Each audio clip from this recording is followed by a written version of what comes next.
India has a rich tradition of education since ancient times. People from other countries such as Europe, China, Portugal, and Middle East came to India for better education. In India, we used to follow the Gurukul system of education. Why did we follow that system? As we know, education is not just imparting knowledge in a particular subject or subjects to do fair in competitive exams. It's also a training for logical thinking which helps the future generation to the ever changing environment. It should uphold the moral and spiritual strengthening. But does the modern schooling cope up with this? No. But yes, surely the Gurukul system did. And now let's have a fast look at that. What was Gurukul system? It was a residential schooling system. Gurukul was the home of the teacher or acharya. People resided there along as their education was complete.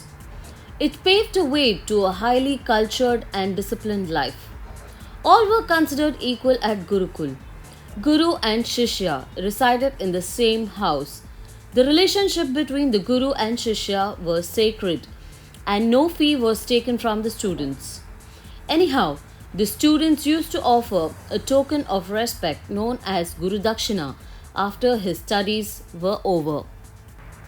What are the flaws in the present system and how do Gurukul excel in education? Modern system of education was bought by Lord Macaulay in 1835.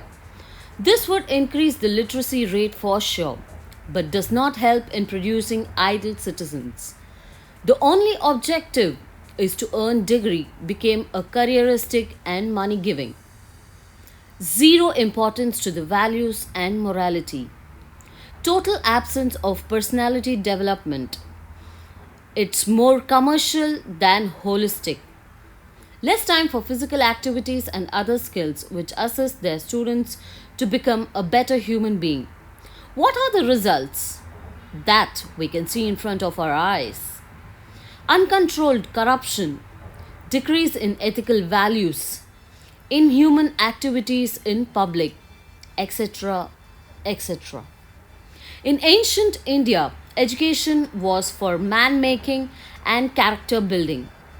It was a training for the completeness of life.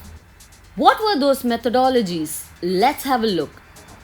A student should have to be a self-disciplined and self-controlled through the process of brahmacharya. All sorts of pleasure will be avoided and they must work according to Guru. The education was based on three processes.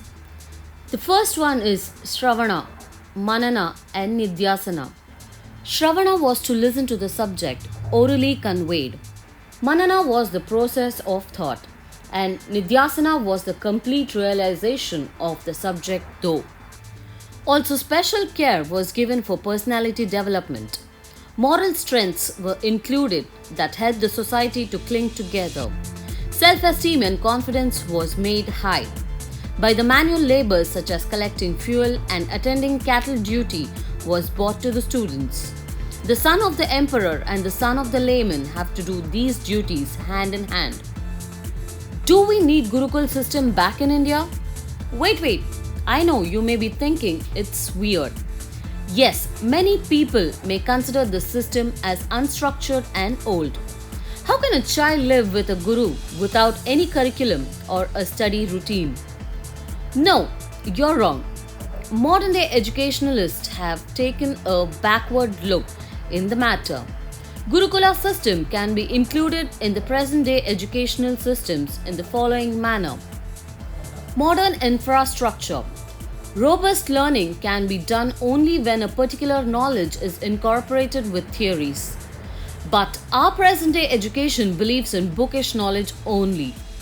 By Gurukul system, it can be done by creating a combination of academics and extracurricular activities. Holistic education. The present day education works on ranks, and that may create animosity towards the peers. The Gurukul system can work on a value based system where the uniqueness of the child is projected so that they can work in their own areas of interest. This will lead to a strong character free from competition and help the kid to lead a balanced life. The relationship of students and teacher. The children must feel secure and have trust in caregiver so that they can emulate the same. This was there in olden times and can be included by the use of activities, workshops, etc. So, can we travel back to those good old times in education? Thank you for watching the video. Please like, share and subscribe our channel.